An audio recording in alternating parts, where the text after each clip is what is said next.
or the decks are prepared, and the series is about to begin. So let's jump into the first game and see what these guys have chosen. All right, it's Hunter versus Druid. Druid for RDU and Hunter for Darkwonyx. And I think it was a really good analysis. Once again, I was saying that Druid's a pretty solid choice to open up, especially since we've been seeing this token style of Druid be able to just kind of dictate the series and sometimes even sweep if they're just running well. You know what? This is actually a really good read here from Darkwonyx too. When he anticipates RDU playing Druid because it's the only real safe pick. This Hunter deck typically does pretty fantastic versus Druid. And so he kind of went to the next level, and he's like, you know what? I don't need to lead with Mage. I can just make a safe pick, or make my own like exploitative pick, right? And try to go for this Hunter here. So this is actually a pretty good lead. I am curious why he mulligans Savannah Highmane, because this is another one of those matchups again where Savannah Highmane can just almost single-handedly win you the game. So it's kind of curious that he mulligans it, but it's not the worst play in the world. You certainly could be doing worse. But keeping one of them, I'd like to see keeping at least one of them. It could be the idea that if he knows RDU's playing token, he wants to mulligan hard for Unleash the Hounds to try to respond to maybe a flurry of minions on the board, in which case, as much as Savannah Highmane is great, it's kind of like sometimes if you're playing against Zoo, as much as it's great to keep some of the other cards, you have to kind of push as really hard as you can for some of these responses to it, like Unleash. Sure. But at the same time, I'm not sure what Darkwonyx is exactly planning. He does have a lot of spiders on the board, though. A lot of creepers on the board. Ooh, oh, this game could get out of control real quick. This is actually really heads up here from RDU as well. Is he wants to swipe next turn, and this play looks rather innocent, and especially if he attacks one of these. Like, look how innocent this play looks right now. It looks like he's just playing Azure Drake and then attacking minions, but he can actually next turn kill both of these spiders and then swipe to clear up the entire board. No, it's a really smart observation. But Darkwonyx does have the Houndmaster as well. Maybe he can try. But no, but then that would still open him up to swipe either way. Right. Huh. Yeah, that is true. That's actually a really solid play. I think Darkwonyx is also aware of that too. Like, how can you play around it as best as he can with what the tools he has in his hand? Right. Well, if you look at it from his perspective, I feel like he thinks that swipe is not as much in your opponent's range. Because something they could have done is they could have just ignored your spiders, and they swipe next turn, and then you get 4 little guys on the board, and then they start picking apart your little guys.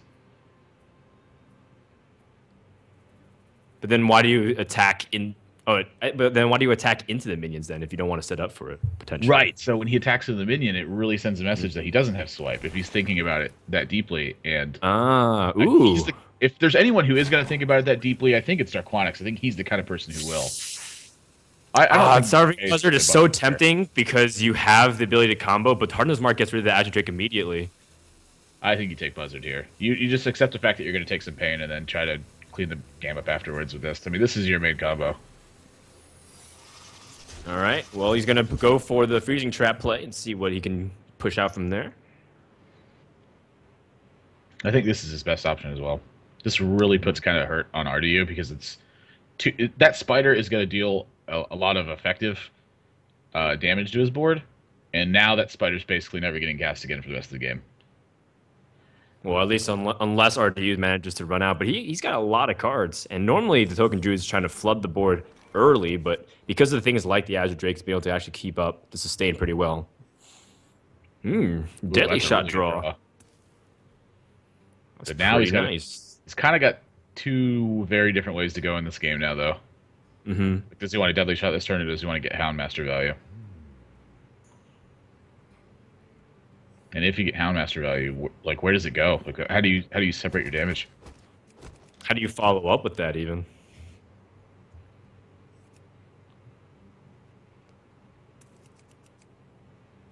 Because if you follow it with Houndmaster value immediately, then you say you try to remove the Drake, obviously, since you don't want to let him have spell power and get away with stuff like that, or even the token, right, or even the Violet Teacher. If you have to use something like the Stone Toes Boar, then you still open yourself up to a swipe either way.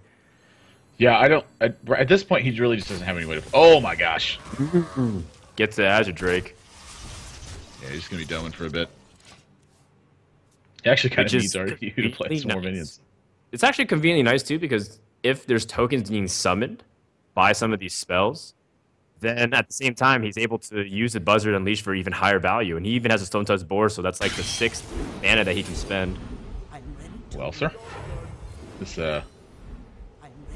is probably going to be 3 cards in the hand for Darkwonyx, but in the meantime, his board's been cleared and he's taking 4 points of damage. It might actually be 4 cards. I imagine he's going to play the Stone Touch board as well. Like, once you've gotten to this point, you probably just need to cycle it. Especially if you have another one. Well, he's got plenty of board control. There it is. You know, something else to note is that he actually already burned a Hunter's Mark too, so this is kind of a pain. Timberwolf actually I think would have been a pretty good draw there. That's assuming he does run Timberwolf. I know a lot of Hunter players have started cutting it quite often just because they don't really like it as much. Yeah, here's another thing he's going to do. He just can ignore this Violet Teacher because he's got the Explosive Trap on the board. So he's not nearly as worried about these guys taking more damage or rather, he's not nearly as worried about the board position as he normally would be because he can just clean everything up with the Explosive Trap. So this has turned into what appears to be a losing race for Darkwonyx because his opponent's got 2 Savage Roars, Druid of the Claw, and then a grip full of good stuff while he's got a couple of 1/1s. Ooh, 2 kill commands, though. Yeah, the kill commands could actually remove pretty much everything that he needs to take care of. Then he kind of resets the board, and then he lets Druid take it pretty freely. He could also be looking to try to turn this into a race. Like, say he rolled a really strong Animal Companion. 4, 5, 6. This is gonna be. I think it's too hard to try to initiate a race right now. I think if he hasn't shown Power of the Wild too, it can become increasingly more difficult with so much damage pushing out the Violet Teachers. And sure, maybe Explosive Trap could take care of it, but you have no guarantee of being able to survive for the next couple of turns if you kind of play passively. This is probably going to be an Explosive Trap setup.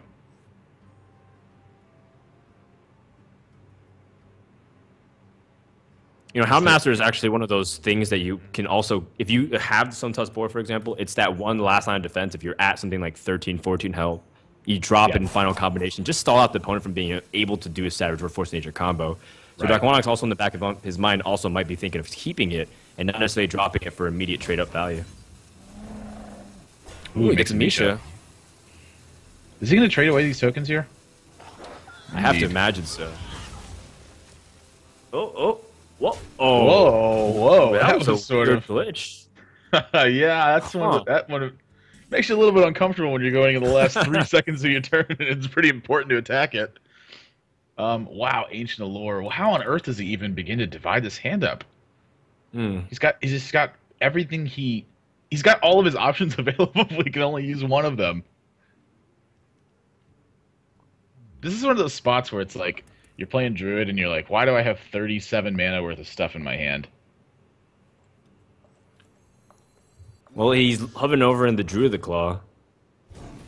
And he's going to push for damage immediately. And it makes sense that, granted, he has things like Savage Roar. If he can use his Ancient of Lore to draw into things like the Force of Nature. I mean, you also keep the Savannah Highmane, or you keep the Keeper for the Savannah Highmane as well. Oh, wow, look at that draw. Oasis Snapjaw. That is going to be a huge wall for his opponent to kind of burn through. That's 9 points of health. Wow, another tough decision. Like, do you play this Highmane, though? Highmane is like, he's got to be worried about something like Savage Roar, right? Yeah, his opponent will be on 8 mana, but he hasn't shown something. He has only shown 1 Innervate, so it's how much do you want to play around combo? I don't know if you play around combo this turn, but what he's got to look forward is to going into RDU's turn 9. So what's going to happen over the course of this turn, of RDU's turn, and then on his turn? Like, how is turn 9 going to look when you're going into RDU's turn? And that's what he's got to be thinking about right now. So this turn might not be as simple as just you play the Highmane or you play the Snapjaw and use Houndmaster. It's, can he try to race him at all? Can he disrupt that race? And can he continue to apply pressure going forward from there? So if he does something like Snapjaw and Houndmaster this turn, on the following turn, he can play Savannah Highmane and Stone Touch Boar and Explosive Trap. You can also alternatively Snapjaw and remove with the kill command and the Stone Touch Boar if you want to go for more of the aggressive board sweeping. Right. Ooh, that's what he's going to do, too. Okay. Oh, he's going to hold on to the board. Oh, I mean, I guess it just fits in there in case he needs to. I think the next mana curve, he won't be able to. He could slide in either way if he needs it for something else. Say he draws into a hunter's mark and his opponent surprises him. Yeah, I feel like board here is actually kind of fine because it just gets in free damage because your opponent's going to be doing something like this so often. So if your opponent wants to kill it, it's just oh wow. Okay, the force of nature is here, but we do have the Houndmaster, second Savannah High main, and now the board is actually going to be able to pick up good value. Yep. And then explosive trap is so clutch too, because if your opponent for some reason has a way to remove it really cheaply with something, and then push through, you kind of force him to maybe sequence improperly, and then even the explosive trap kills all the tree ants from the force of nature. It's happened before. I've seen it at high level play because people got careless. Yep. Clean up the board here is pretty. I think it's pretty obvious as far as RDU is concerned. He's got such a large amount of card advantage that he feels comfortable taking this sort of risk. And now Darkwonyx is going to have to rely on these Savannah High mains. I want to go back touching on the Stone Tusk board. Why I think it was fine is because if your opponent can only use 6 mana on the oh my gosh, he drew a Houndmaster. But his opponent does have that Keeper of the Grove. It's about whether or not he wants to bait it out now or later. Oh man, if Darkwonyx weeds into this, it is a very, very intelligent play, solely because of the likelihood of having the Keeper of the Grove, and he doesn't want to give away the Houndmaster value immediately, but still, even so, it's a 4/3 on the board to potentially put damage the following turn, so it is about risk and reward and what you're giving up. RDU's also got Big Game Hunter. Oh, that's right, I didn't see that. He picked it up just recently. Does he want to big game this, or does he want to silence it? That's kind of tough, actually. I mean, I guess you get the 4/2 value. Yeah, and you can actually pick it up anyways halfway. Put out something and try to intimidate with the board, and even set up for lethal with Savage Roar if your opponent can't respond. Oh man, Darkwonyx picking up pretty good quality cards in terms of their the minion fighting ability. Good old-fashioned trading. Jockeying for position. What's his opponent going to pick up? Because remember, he still isn't within lethal range if he picks up a Force of Nature. Oh my gosh. He's facing down a little bit of damage here, though. This is like he can kill this Houndmaster, but then he's facing down 8 points of damage, and then 2 more from the hero power. So he's actually got to find a way to start closing out this game as well, or to force his opponent into trading so heavily they don't have an option other than to trade. This is sort of one of those spots where the threat of Savage Roar really makes a big impact on how players play. Simply because they have to be worried about Savage Roar pretty much every single time.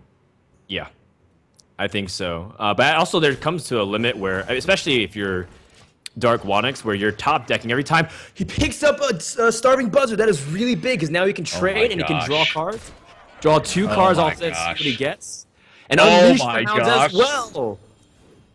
Whoa, big time plays here for Darkwonyx. Back-to-back important top decks.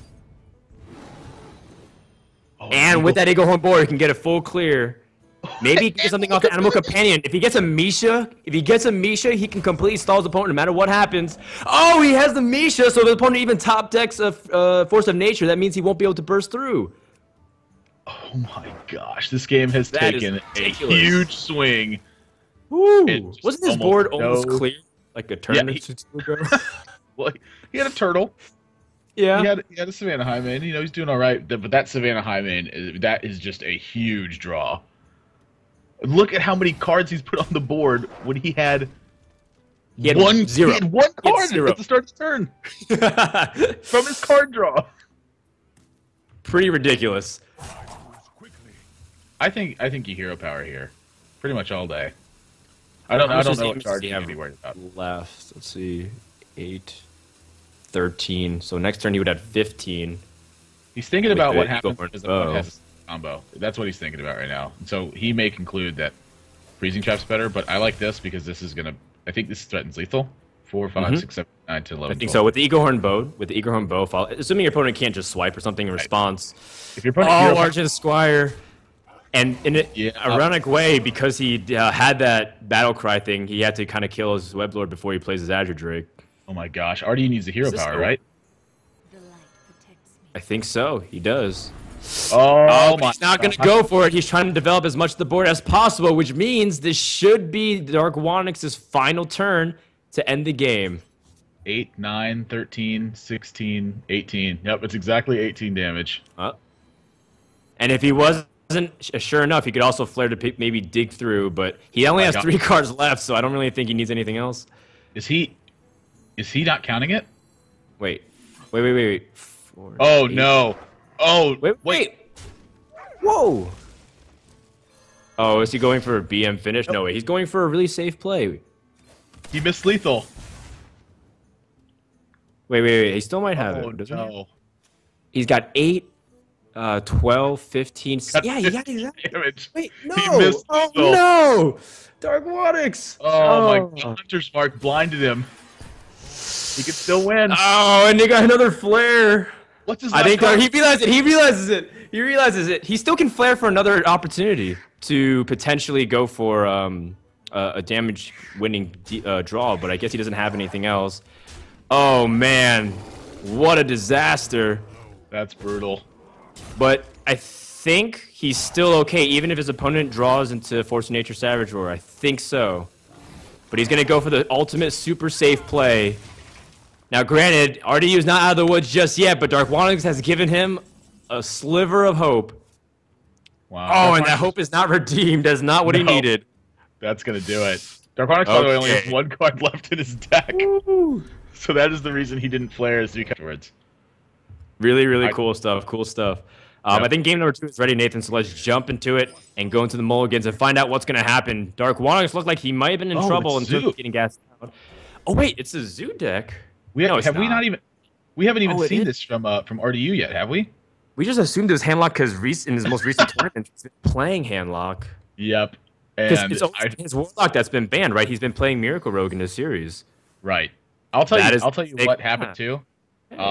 With this matchup now, this is actually now suddenly really bad for Darkwonyx. This is one of those games where Explosive Trap and Unleash the Hounds are so important to this matchup, but Explosive Trap goes down a lot in value when Egg exists. Yeah, you just basically clear the board into helping him still have a Nerubian Egg, and that gives you a lot of insurance policies against anything. Leroy is not really that great either. I mean, look at this play. None of these plays are good. Do you want a Freezing Trap, a Voidwalker? Do you want to put a Haunted Creeper on the board when your opponent has a 1/3 taunt? I don't know. I mean, you can hope for a really good Animal Companion roll the following turn, but that's still really optimistic if you kind of go for the Haunted Creeper play. He's going to opt for a Freezing Trap to try to slow his opponent's roll. And he does. Freezing Trap is activated on the Voidwalker, and RDU pushes out the Haunted Creeper. Again, kind of insurance policy against that Explosive Trap that he's kind of expecting to come out eventually. Deadly Shot's not good in this matchup either. No. This is fucking. Suddenly this looks really grim. Ooh, hunt you down. The BM starts. Some people cower in the face of adversity, but Darkwonyx, he taunts back.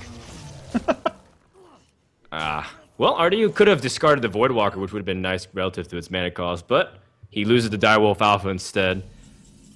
Keeps the second Soulfire though, so that was a first. Game continues to look like slim pickings. 3 mana removal spells versus 1 mana minions, by the way. Not the spot you want to be in. Not at all. Look at this. Ooh. 3 mana Voidwalker. Totally fine.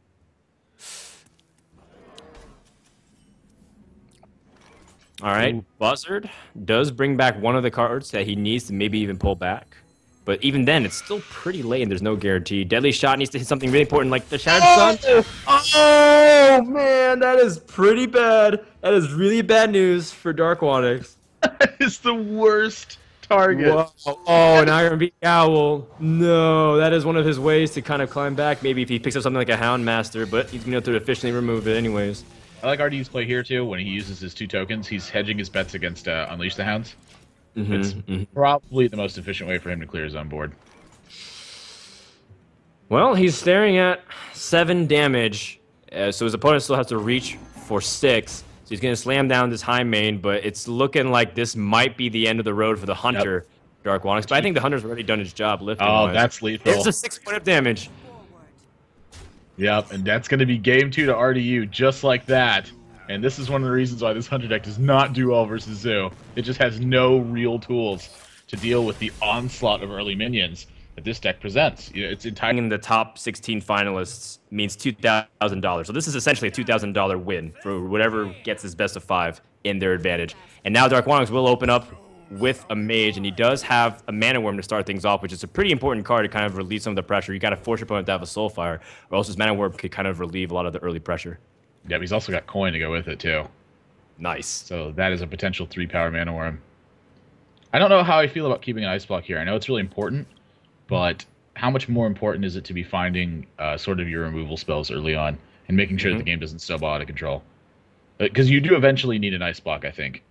The question is, how important is it here? Because if he keeps one ice block and mulligans the other one, he's going to be drawing 3 cards just to start off the game. And that's each one of those draws is a chance to draw a second ice block, and I'm not sure how much a second ice block helps him. Oh, he has look, he picked up a mirror image. Mirror image is so massive, but his opponent does have the Soulfire, which is very nice. Okay, Darkwonyx. I like this patient play. I still like turn to Arcane Intellect. You want to start churning out. Oh, and he's just going to Soulfire right away. Oh, and there's the second Soulfire. I think that's actually better for him, though. I think it's better for him right now than it is to lose one of his minions, because he just needs to start curving out. So there's not a lot of Soulfire targets in this deck. It does hurt a little bit of his long-term reach, but I think he's happier to discard the Soulfire than he is to discard the minions right now. Okay. Fair enough. And the minions do represent damage over time anyways, which can make up or transcend the damage of Soulfire anyways. Right. Okay. Well, Darkwonyx is also going to make a pitch for the turn 4 Mountain Giant. Yep. Which is exactly what it's going to be, and RDU may struggle against a giant. Ooh, he's got Ice Block and Alexstrasza too, which is often a nice way to kind of bounce back if you're in a real tight situation and your opponent kind of all-ins you from 1 health. He also plays Antonidas in this deck. Interesting. I'm actually pretty surprised to see Leroy Jenkins out of the Zoo deck because it's so based on board control and curving. And I think the difference that's come in here is, since Egg has influenced your deck building, like oftentimes you'll include 2 copies of Power Overwhelming, that this fits into that game plan really well, because it can make a really big push for damage when your opponent isn't expecting it, because so many Zoos at the top end lately have just been not playing Leroy because they don't feel like they need it. And frankly, I don't think they really need it either. It's just one of those cards where you draw it in a position like this, and if you're playing against an opponent that is also fighting for board control, it doesn't really do anything. It's just making a small push for damage. What it does do is it gives a third reliable charger for damage. Some people don't even opt for Leroy. We've seen Strifeco opt for Arcane Golems in his Zoo as a way to kind of add the damage. Darkwonyx did, by the way, he kind of agonized over his mirror image with the coin. With Antonidas, sometimes that synergy is just ridiculous because you have the ability to get 2 fireballs right off the bat, but fireballs are a little bit clunky in this matchup just because you're not guaranteed to be able to play it multiple times on targets that are worth fireballing. You know, oftentimes it's 2, 3, 4 health at most. Fireball really is only effective against something like a Doomguard. Oh my gosh. Sylvanas. Okay, so this is apparently a trend that we've been seeing with some of the pros. Sylvanas in these Zoo-type decks. And it makes sense, granted, that they have cards like Power Overwhelming and even Shadow Flame. It's just really curious because I haven't really seen it too effectively used. But RDU now has pressure that represents potential game-ending damage. It sort of sucks that he can't play the Mana Worm first because his opponent's got Sylvanas in play. I don't know if he's going to get to turn 9 safely, honestly. Hang on, right? Because he has... he's got 8 damage after Sylvanas dies, and that's enough for Leroy to kind of push in and end the game. Right. So Darkwonyx will have his Ice Block popped next turn. Unless he utilizes Ice Lance right here, which he might have to. Unless he opts to play the Thalnos instead. I think he wants to dig for freezes. He wants to get to turn 9. If he gets to turn 9, he may feel like he can pull this one off. Well, you notice his Ice Block will get popped. One of the games that we saw him playing Freeze Mage, he drew both of his Flame Strikes really early on, and now he's in a spot where he hasn't drawn any Flame Strikes. It's kind of hurting him. Well, I mean, he would only be able to play the first one this turn, or next turn rather, so Yes, he's really hoping he can dig through his deck, and that's what Down is supposed to achieve. RDU also has a little bit of an interesting position where, as much as he can pop the ice block, he's also improving his opponent's board slightly. Yep. He's gonna go for it though. I agree with you too. I think you popped the ice block here. It's so much pressure on your opponent. Yep. And then a lot of top decks end up winning the game, whether it's actually only Doom Guards. He doesn't have any Soulfires left. Huh. Ooh, Elven Archer too. Oh, that is true. If there is an Elven Archer. Yep. If he's playing him. Or if he's playing something weird, like Asia really likes playing Mad Bomber. Oh, that'd be crazy to see. Like Mad Bomber to end the game against a Freeze Mage. Did RDU play Void Terror here as well? Oh my gosh. Yeah, and he absorbed his Leroy. I think he wants to make it resilient against Flame Strike. What can Darkwonyx draw to get out of this now? Frost Nova Doomsayer would be the way to do it. He does have a way to freeze everything, though, right? All right, if you Frostbolt this 3/3, your opponent has 4 1-health minions. You have Ice Lance for the 12/6, and not a way to clear all of the 1-health minions, so I'm pretty sure he's done. Why can't you just use it the opposite way? Frostbolt to 12/6, Ice Lance to 3/3. Doom? No, you can't, because then that 1 damage still kind of pierces through. Yep. Oh no. That is too bad. Darkwonyx. He thought this mage deck could potentially pull him back, but he doesn't have anything else.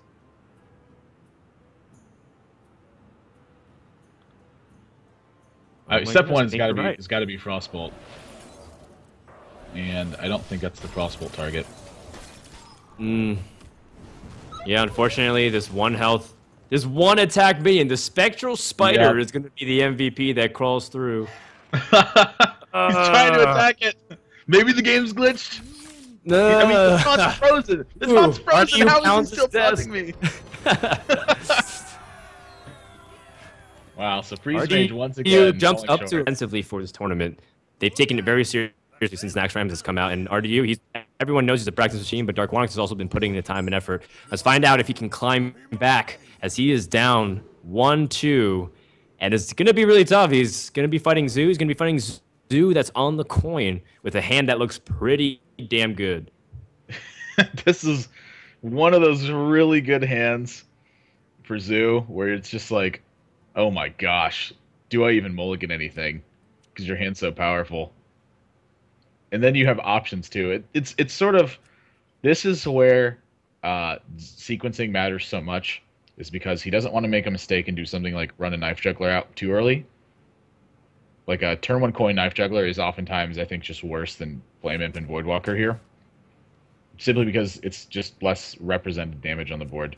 But I don't have a problem with turn 1 Knife Juggler here, because if your opponent doesn't have a Wrath or a Claw, I guess, you're sitting in pretty good shape. Claw is a card that really hasn't been used very much at the top end because of cards like Voidwalker. Right. Unless he has something like Innervate Keeper as well. I remember seeing a Fight Night game where I think that was a play that you went for. That you went for a really fast Knife Juggler, and then it was for a blowout win potentially because your hand was that strong. But unfortunately, your opponent had like the one answer. I think he had the Innervate Keeper in response. Yeah, I've learned from that mistake. Believe it or not, sharing my wisdom here with you guys. Thanks for reminding me. Yeah. In front of sorry, man. I didn't mean to dig up old wounds. Trounced while I went on Fight Night. Making a mistake in turn 1 Knife Juggler. So RDU doesn't make that mistake. He leads with a little bit more damage, and he loses some Knife Juggler procs. But that's not really going to matter here. He's just got more efficient minions, and that's how he's going to be making his push for this game. Power of the World, not too shabby here, though. It is. It's just that he hopes he picks up something nice to play the following turn, because just hero powering against, oh man, a second Knife Juggler, that could be really devastating based off what happens in the next few seconds. These minions may need to prepare themselves for many damages. Oh, and he hits the shield too. Huh. It really depends on how these juggles line up. They spread, but that's okay. The Voidwalker does get to trade in. Yeah, I was about to say, I think he actually kind of wants him to spread out. I mean, ideally he wants to hit the 2-2, but his second best play is for them to spread out, so it makes a lot of sense to put the damage on the Voidwalker, because the Voidwalker, he anticipates is not going to have to trade into anything reasonable.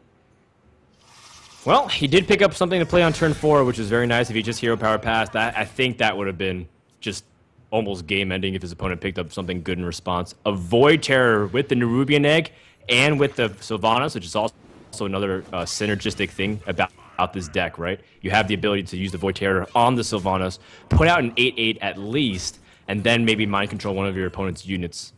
Wow, look at how much damage Darkwonyx has taken going into his turn 5. He's already at 10. Thankfully, he's got a taunt minion if he wants it. Yes, and he does have ways to kind of heal back, and he has these Ancients. He even has an ability to respond to, say, like a Defender of Argus play with the Black Knight. Right. Oh, but a Leroy top deck from RDU. Whoa, that is again back-breaking for Darkwonyx, and I don't know if he can come back from this one. This is going to be really close, actually. This turn 6 is so... He might just have to Black Knight here. Because he can clear everything except for the egg, but then he's staring down potentially 9 points of power. This is actually going to be pretty close. Then you're always kind of afraid of your opponent being able to top deck something like Doomguard. You're not able to deal with it, but at this stage, what are you left to do if you're Darkwonyx?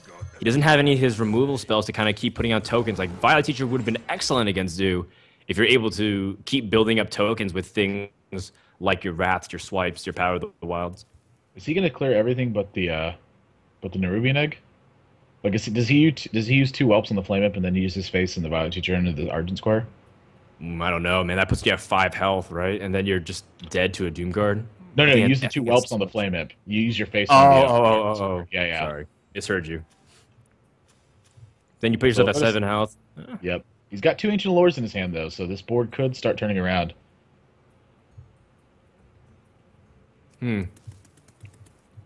Believe it or not, that Big Game Hunter actually was kind of a blessing. Because he can respond to the egg properly now. That's true.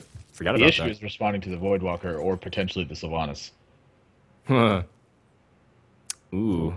The Rubian Egg actually can trade directly into the Violet Teacher and put out the 4/4 like you mentioned. Yep. And he can even make a super ridiculous minion. I think he wants to draw a card. Yep.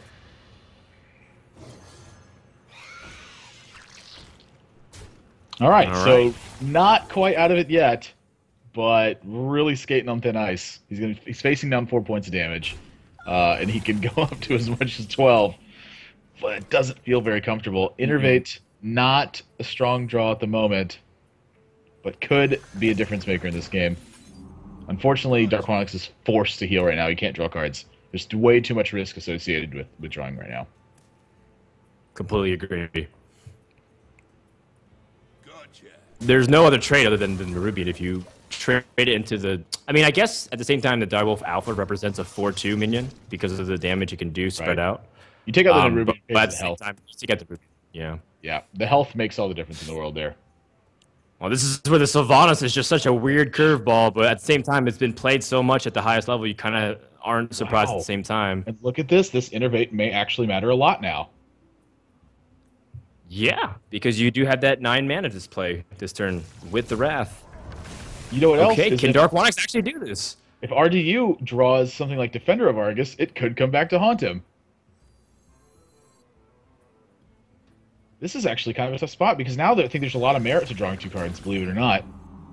But healing is definitely a safer play, and I probably would end up healing. But since you have the Innervate Wrath, there is something to be said about drawing extra cards, because finding a second taunt, or just finding something like a Force of Nature or even a Swipe, can really make a big difference.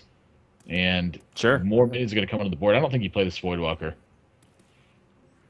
I think you just keep going with the plan you've been going with.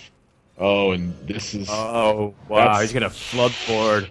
Yeah, Force your opponent to have Swipe. Darkwonyx needs a Swipe. He needs a Mark of the Wild, too. Mark of the Wild would do all right, because he can mark the Void Terror and Black Knight. Innervate is the worst draw in his deck, though. Oh, man. That is devastating. That is a reverse huge draw. That is a small draw. That is so strong. That is a minuscule microscopic draw. RDU just played Boulder Fist Ogre, by the way, and it's just doing work. I'm gonna put a Boulder Fist Ogre in Zoo, and I'm playing right on ladder with it. If you guys want to Q snipe me, feel free. Oh my god. Well, Darkwonyx is forced to at least play cleanup. He's gonna. I'm pretty sure he's gonna throw out this Black Knight, but I think he might be afraid of a Defender of Argus, and then at that point, it's just there's no coming back if he drops. I think one of the only ways he wins is if RDU just happens to Defender of Argus this 6/8. Then he's gonna. Oh, he draws the power. That's it. RDU is going to China again to try to play for $62,000. He is one of the 2 finalists from Europe. Congratulations, Radu. For a job well done, not dropping an entire series. He wins over Darkwonyx 3-1. And Darkwonyx will drop to the lower bracket to face